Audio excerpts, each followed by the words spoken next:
അസ്സലാമു അലൈക്കും വറഹ്മത്തുള്ളാഹി വബറകാതുഹു. മാന്യ ശ്രോതാക്കൾക്ക് ബിൽക്കിസ് മീഡിയയിലേക്ക് ഒരിക്കൽ കൂടി ഹൃദ്യമായ സ്വാഗതം. നാം ഇതുവരെ പറഞ്ഞു വന്നത് സ്ത്രീകൾക്ക് ഇസ്ലാമിലുള്ള സ്ഥാനവും ബഹുമാനവും ആദരവും, അതിൽ ഏറ്റവും കൂടുതൽ ബഹുമാനം കൽപ്പിക്കപ്പെടേണ്ടത് ഉമ്മമാരോടാണെന്നും അതിന്റെ അനുബന്ധ കാര്യങ്ങളുമാണ് നാം പറഞ്ഞത്. ഇനി ഞാൻ നിങ്ങളുടെ ചിന്ത മറ്റൊരു ഭാഗത്തേക്ക് കൊണ്ടുപോവുകയാണ്. നമ്മിൽ പലരും ബുർജ് ഖലീഫ കണ്ടിട്ടുണ്ടാകും. ദുബായിലെ ലോകത്തിലെ തന്നെ ഏറ്റവും വലിയ കെട്ടിടങ്ങളിൽ ഒന്നാണ് ബുർജ് ഖലീഫ. വല്ലാത്ത സൗന്ദര്യമാണ് അത് കാണാൻ. അതുമല്ലെങ്കിൽ മറ്റു പലരും സൗദി അറേബ്യയിലെ റിയാദിൽ നിലകൊള്ളുന്ന ഫൈസലിയ ടവർ കണ്ടിട്ടുണ്ടാകും. അതുമല്ലെങ്കിൽ കൊലാലംപൂരിൽ ഉയർന്ന് പടർന്ന് പന്തലിച്ചു നിൽക്കുന്ന പെട്രോനാസിന്റെ ബിൽഡിംഗ് കണ്ടിട്ടുണ്ടാകും. അതല്ലെങ്കിൽ ഇന്ത്യയിലെ ലോകത്തിലെ തന്നെ ഏറ്റവും വലിയ ആകർഷണീയമായ മന്ദിരമായ താജ്മഹൽ കണ്ടിട്ടുണ്ടാകും. അതുമില്ലാത്തവർ നമ്മുടെ നാട്ടിലൊക്കെ ഉയർന്ന് പടർന്ന് പൊന്തി നിൽക്കുന്ന വലിയ അമ്പരചുംബികളായ ബിൽഡിങ്ങുകൾ കണ്ട് പലപ്പോഴും അന്താളിച്ച് അന്തം വിട്ട് നിൽക്കുന്നുണ്ടാകും. നാമൊക്കെ അതിന്റെ ചാരുതയാണ്, അതിന്റെ ഭംഗിയാണ്, അതല്ലെങ്കിൽ അതിന്റെ ഉയരമാണ്, അതുമല്ലെങ്കിൽ അതിന്റെ രൂപമാണ് നമ്മെ പലപ്പോഴും ആകർഷിക്കാറുള്ളത്. പക്ഷെ നാം ആരെങ്കിലും ആലോചിച്ചിട്ടുണ്ടോ ഇപ്പറയപ്പെട്ട ബിൽഡിങ്ങുകളുടെ തറയുടെ കാര്യം? ഇല്ല, അങ്ങോട്ട് ചിന്ത പോവുകയില്ല. നമ്മൾ എന്തു കണ്ടാലും, ഏത് വലിയ ബിൽഡിംഗ് കണ്ടാലും അതിന്റെ ആ ഒരു ഭംഗി, അതിന്റെ ഒരു ചാരുത, അതാണ് നാം ഒക്കെ ശ്രദ്ധിക്കാറുള്ളത്. പക്ഷെ അതിനെ താങ്ങി നിർത്തുന്ന തറയെ കുറിച്ച് നമ്മൾ ആരും ആലോചിക്കാറില്ല. ആ തറക്കാണ് ആ ബിൽഡിങ്ങിൽ ഏറ്റവും വലിയ പവർ വേണ്ടത്. ആ തറക്കാണ് ആ ബിൽഡിങ്ങിൽ ഏറ്റവും വലിയ കരുത്ത് വേണ്ടത്. ആ തറയാണ് ആ ബിൽഡിങ്ങിനെ പിടിച്ചു നിർത്തുന്നത്.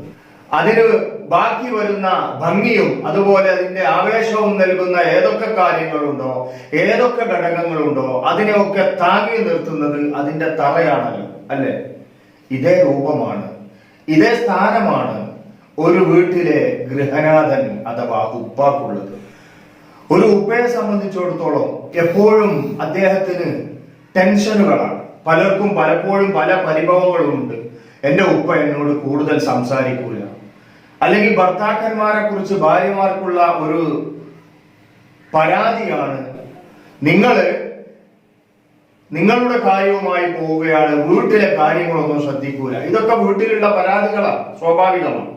പക്ഷെ നിങ്ങൾ ആലോചിച്ചിട്ടുണ്ടോ, ഒരു വീട്ടിലുള്ള ഒരു ഗൃഹനാഥൻ, ആ വീട്ടിലെ പിതാവ്, ആ പിതാവിനാണ് ആ വീട്ടിലെ കുടുംബകാര്യങ്ങൾ മുഴുവനും ഭാരമേൽപ്പിക്കപ്പെട്ടിരിക്കുന്നത്, അല്ലെ? ആ വീട്ടിലുള്ളവർക്ക് ഭക്ഷണം ആരുടെ ബാധ്യതയാണ്? പിതാവിന്റെ ബാധ്യതയാണ്. ആ വീട്ടിലുള്ള മക്കളുടെ പഠനം ആരുടെ ബാധ്യതയാണ്? പിതാവിന്റെ ബാധ്യതയാണ്. ആ വീട്ടിലുള്ള മുഴുവൻ ആളുകളുടെയും ആരോഗ്യപരമായ നിലനിൽപ്പിന് ആവശ്യമായ ട്രീറ്റ്മെന്റുകൾ, ചികിത്സകൾ, മരുന്നുകൾ ആരുടെ ബാധ്യതയാണ്? പിതാവിന്റെ ബാധ്യതയാണ്. ആ വീട് സുരക്ഷിതമായി കൊണ്ടു നടക്കേണ്ടത്, അതല്ലെങ്കിൽ ആ വീട് ഉണ്ടാക്കേണ്ടതും അറ്റകുറ്റപ്പണികൾ ചെയ്യേണ്ടതും ആവശ്യമുള്ള സർവ്വവിധ സംവിധാനങ്ങളും ഒരുക്കി കൊടുക്കേണ്ടത് ആരാണ്? പിതാവാണ്. അടിക്കടി മാസത്തിൽ വരുന്ന കരണ്ട് ബില്ലടക്കം, മാസത്തിൽ വരുന്ന മറ്റുള്ള ബില്ലുകൾ, ദിവസവും വരുന്ന ഭക്ഷണ സാധനങ്ങൾക്ക് വേണ്ടുന്ന സാമ്പത്തികം എല്ലാം കണ്ടെത്തേണ്ടത് വീട്ടുകാർ. കഴിഞ്ഞോ? തീർന്നില്ല. ഒരു മകളുണ്ടെങ്കിൽ ആ മകളെ കെട്ടിച്ചയക്കേണ്ട ബാധ്യത, അതല്ലെങ്കിൽ ഓട്ടോമാറ്റിക്കായി ആ ബാധ്യത തലയിൽ പേറുന്നത് ഉപ്പയല്ലേ? അതിന് നമ്മുടെ നാട്ടിലൊക്കെ പ്രത്യേകിച്ച് സ്ത്രീധനം എന്ന് പറയുന്ന ഒരു സമ്പ്രദായമുണ്ട്. അതിനുവേണ്ടി പൈസ കണ്ടെത്തേണ്ടത്, കല്യാണത്തിന് വേണ്ടുന്ന മുഴുവൻ ചെലവുകളും കണ്ടെത്തേണ്ടത് ഭർത്താവല്ലേ, ആ വീട്ടിലെ ഉപ്പയല്ലേ? തീർന്നോ? ഒരു കുട്ടിയെ കെട്ടിച്ചയച്ചാൽ ആ മകളും ഭർത്താവും വീട്ടിലേക്ക് വരുമ്പോ അവർക്ക് വേണ്ടതൊക്കെ നൽകേണ്ടത്, ആതിഥ്യ മര്യാദയോടെ അവരോട് പെരുമാറേണ്ടത്, അതല്ലെങ്കിൽ അവർക്ക് വേണ്ട ഭക്ഷണ പദാർത്ഥങ്ങളും ആവശ്യമായ മുഴുവൻ സംവിധാനങ്ങളും ഒരുക്കി കൊടുക്കേണ്ടത് ആ വീട്ടിലെ ഉപ്പയല്ലേ? കഴിഞ്ഞോ? ഇല്ല. പിന്നീട് ഉണ്ടാകുന്ന മാമൂലുകൾ, ഒരു പ്രസവം നടന്നാല്, അതുപോലെ തന്നെ മറ്റെന്തൊക്കെയുണ്ടോ അതിന് വേണ്ടുന്ന സർവ്വവിധ സംവിധാനങ്ങളും ഒരുക്കേണ്ടത് ആ വീട്ടിലെ ഉപ്പയാണ്, അല്ലേ? മാമൂലുകളുടെ കാര്യം പറയുമ്പോ ഇത് മാത്രമല്ല, ഒരു പെങ്ങളെ അഥവാ ഈ വീട്ടിന്റെ ഗൃഹനാഥനായ ഉപ്പയുടെ പെങ്ങളെ കെട്ടിച്ചയച്ചിട്ടുണ്ടെങ്കിൽ അവരുടെ മക്കളെ കെട്ടിക്കുമ്പോൾ അതിന് കൊടുത്തിട്ടില്ലെങ്കിൽ മാതാപിതാക്കളുടെ അഥവാ ഈ ഗൃഹനാഥന്റെ ഉപ്പയോ ഉമ്മയോ ജീവിച്ചിരിക്കുന്നുണ്ടെങ്കിൽ അവരുടെ കണ്ണ് നിറയുകയാണ്. ആ പ്രയാസവും ഈ ഭർത്താവ് തന്നെ, ഈ ഗൃഹനാഥൻ തന്നെ, ഈ ഉപ്പ തന്നെ ഏറ്റെടുക്കണം. മാത്രമല്ല അവിടെ അവളുടെ മക്കളെ കെട്ടിക്കുമ്പോ അതിന് വലിയ കാര്യങ്ങളും ചെയ്തു കൊടുത്തിട്ടില്ലെങ്കിൽ അതിനും മാമൂലുകൾ. ഇങ്ങനെ ഒരുപാട് പ്രയാസങ്ങൾ അനുഭവിക്കുന്നവരാണ് ഒരു വീട്ടിലെ ഗൃഹനാഥൻ എന്ന് നമ്മൾ മനസ്സിലാക്കണം. പല വീട്ടിലും കലഹങ്ങൾ ഉണ്ടാകാറുണ്ട്. എന്തിന്റെ പേരിൽ? മാമൂലുകൾ റെഡിയായില്ല എന്നതിന്റെ പേരിൽ. യഥാർത്ഥത്തിൽ നിങ്ങൾക്കറിയുമോ, ഈ വക കാര്യങ്ങളൊക്കെ ചിന്തിച്ചുകൊണ്ടാണ് ലോകത്ത് ഏറ്റവും കൂടുതൽ ആത്മഹത്യ ചെയ്യുന്നത് ആരാണ്? പുരുഷന്മാരോ സ്ത്രീകളോ? പുരുഷന്മാരാണ്. ലോകത്ത് ഏറ്റവും കൂടുതൽ അറ്റാക്ക് ഉണ്ടായി മരണപ്പെടുന്നത് ആരാണ്? പുരുഷന്മാരോ സ്ത്രീകളോ? പുരുഷന്മാരാണ്. ഇല്ലേ? കാര്യം അവരാണ് നീറുന്ന നൊമ്പരങ്ങൾ, അവരുടെ വീട്ടിന്റെ നൊമ്പരങ്ങൾ. ഒരു ദിവസത്തിൽ ഭക്ഷണം കൊണ്ടുകൊടുത്താൽ അത് പാകം ചെയ്യുന്ന പണിയാണ് ആ വീട്ടിലെ ഉമ്മയ്ക്കെങ്കിൽ ഈ ഭക്ഷണം എവിടുന്നുണ്ടാക്കും? നാളേക്കുള്ള ഭക്ഷണത്തിന് വകുപ്പുണ്ടോ? ബാങ്ക് ബാലൻസ് ഉണ്ടോ? അല്ലെങ്കിൽ തന്റെ കയ്യിൽ കാശുണ്ടോ എന്ന് അതിനുവേണ്ടി മനപ്രയാസത്തോടെ ജീവിക്കുന്നതും ആ വീട്ടിലെ ഉപ്പയാണ്.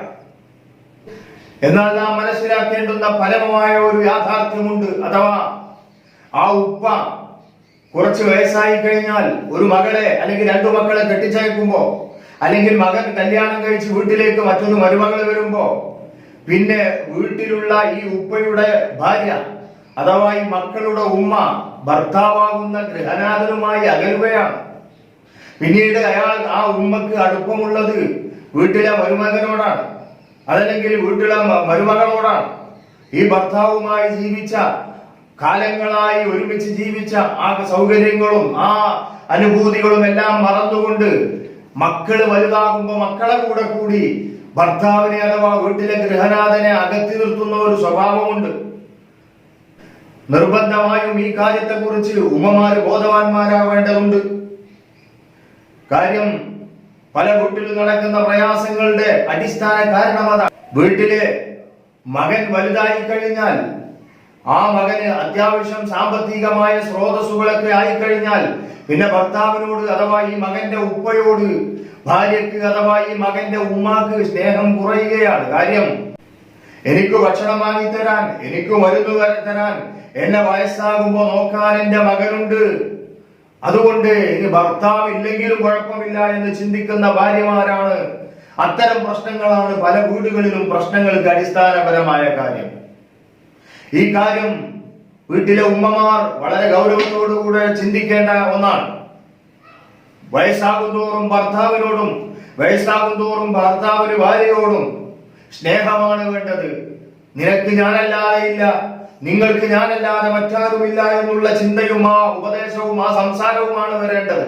അതല്ലാതെ എനിക്ക് എന്റെ മകനുണ്ട്, അതുകൊണ്ട് നിനക്ക് നിന്റെ പാടാകാം എന്ന് ഉമ്മയെ കുറിച്ച് അഥവാ ഭാര്യയെ കുറിച്ച് ചിന്തിക്കാൻ ഭർത്താവിനും പാടില്ല, ഭർത്താവിനെ കുറിച്ച് ചിന്തിക്കാൻ ഭാര്യക്കും പാടില്ല. അതുകൊണ്ടാണ് പല വീടുകളിലും പ്രശ്നങ്ങളും പ്രയാസങ്ങളും ഉണ്ടാകുന്നത്. ചുരുക്കത്തിൽ ഒരു വീടിന്റെ എല്ലാമായ താങ്ങും തണലുമായ ആ ഉപ്പയുടെ സുഖവും ആ ഉപ്പയുടെ മനസ്സമാധാനവും കൊടുക്കേണ്ടത് ആ വീട്ടിലെ ഭാര്യയാണ്, ആ വീട്ടിലെ മക്കളാണ്, മരുമക്കളാണ്, ബന്ധപ്പെട്ടവരാണ്. ഉമ്മയുടെ വക ഒരു പറച്ചില്, ഉപ്പയുടെ വക മറ്റൊരു പറച്ചില്, പെങ്ങളുടെ വക കരയലും പറയലും, ഇങ്ങനെ എല്ലാമായി ബാധ്യതകളുടെ കൂമ്പാരമാണ് ഒരു ഗൃഹനാഥനായ ഉപ്പാക്കുണ്ടാകുന്നത്. അതുകൊണ്ടാണ് മഹാനായ നബി സല്ലല്ലാഹു അലൈഹി വസല്ലം തങ്ങൾ പറഞ്ഞത്, ഒരു മകന് അല്ലെങ്കിൽ ഒരു മകൾക്ക് തന്റെ ഉപ്പയോടുള്ള ബാധ്യത തീരണമെങ്കിൽ ആ ഉപ്പയെ ഒരാൾ കസ്റ്റഡിയിൽ വെച്ചിട്ട് എനിക്ക് കോടിക്കണക്കിന് രൂപ തരണം, അല്ലെങ്കിൽ ഇന്നാലിന്റെ കാര്യങ്ങളൊക്കെ നീ ചെയ്തു തരണം, എന്നാലേ നിന്റെ വാപ്പാനെ ഞാൻ നിനക്ക് വിട്ടുതരൂ എന്ന് പറഞ്ഞാൽ ആ മോചനദ്രവ്യം കൊടുത്തുകൊണ്ട് ആ ഉപ്പാനെ രക്ഷപ്പെടുത്തുന്നത് വരെ ഒരു മകനും ആ ഉപ്പയോടുള്ള ബാധ്യത തീരുന്നില്ല എന്ന് ഹബീബായ നബി സല്ലല്ലാഹു അലൈഹി വസല്ലം തങ്ങൾ പറയാനുള്ള കാര്യം അതാണ്. അതുകൊണ്ട് എന്റെ പ്രിയപ്പെട്ട മുഅ്മിനീങ്ങള്, എന്റെ പ്രിയപ്പെട്ട മുഅ്മിനാത്തുകൾ വളരെ കൃത്യമായി ആലോചിക്കണം. നമ്മുടെ വീട്ടിൽ ഉമ്മ എങ്ങനെയാണോ അതേപോലെ തന്നെയാണ് ഉപ്പയെയും സ്നേഹിക്കേണ്ടത്. വലാ തഖുൽ ലഹുമാ ഉഫിൻ വലാ തൻഹർഹുമാ വഖുൽ ലഹുമാ ഖൗലൻ കരീമാ. ഒരിക്കലും തന്നെ ഉപ്പയോട് നീ ഛേ എന്ന വാക്ക് പറയാൻ പാടില്ല. ഉപ്പയോട് പാടില്ല, ഉമ്മയോടും പാടില്ല. അതുപോലെ തന്നെ അവരുമായി യാതൊരുവിധ പ്രശ്നങ്ങളും ഉണ്ടാക്കാൻ പാടില്ല. നല്ല വാക്ക് മാത്രമേ അവരോട് പറയാൻ പാടുള്ളൂ എന്ന് പരിശുദ്ധ ഖുർആൻ പറയാനുള്ള കാര്യം അതാണ്. അതുകൊണ്ട് അള്ളാഹുവിന്റെ ദീനനുസരിച്ച് ജീവിക്കുന്നവർ, അള്ളാഹുവിന്റെ മതമനുസരിച്ച് ജീവിക്കുന്നവർ, അള്ളാഹു പറഞ്ഞ കാര്യങ്ങൾ, മുത്തുനബി സല്ലല്ലാഹു അലൈഹി വസല്ലം തങ്ങൾ പറഞ്ഞ കാര്യങ്ങൾ ജീവിതത്തിൽ അന്വർത്ഥമാക്കി ജീവിക്കണം. അതുകൊണ്ട് തന്നെ ഉപ്പയോടും ഉമ്മയോടും സ്നേഹത്തോടെയും ബഹുമാനത്തോടെയും ആദരവോടെയും പെരുമാറിയാലേ മക്കൾക്ക് ദുനിയാവിലും നാളെ പരലോകത്തും രക്ഷപ്പെടാൻ സാധിക്കൂ. അല്ലാഹുവേ, ഞങ്ങളിൽ ജീവിച്ചിരിക്കുന്ന മാതാപിതാക്കൾക്കൊക്കെ ആഫിയത്തോടെയുള്ള ദീർഘായുസ് നൽകി അനുഗ്രഹിക്കണേ തമ്പുരാനെ. അല്ലാഹുവേ, ഞങ്ങളിൽ മരണപ്പെട്ടു പോയ പലരുമുണ്ട് മാതാപിതാക്കൾ, ബന്ധപ്പെട്ടവർ. അവർക്ക് പടച്ചവനെ അവരുടെ ഖബറിൽ സ്വർഗീയമായ ജീവിതം കൊടുത്ത് അനുഗ്രഹിക്കണേ തമ്പുരാനെ. ربنا آتنا في الدنيا حسنة وفي الآخرة حسنة وقنا عذاب النار وأدخلنا الجنة مع الأبرار يا عزيز يا غفار يا رب العالمين آمين برحمتك يا أرحم الراحمين. وصلى الله عليه وسلم. دعاء وصية. السلام عليكم ورحمة الله وبركاته.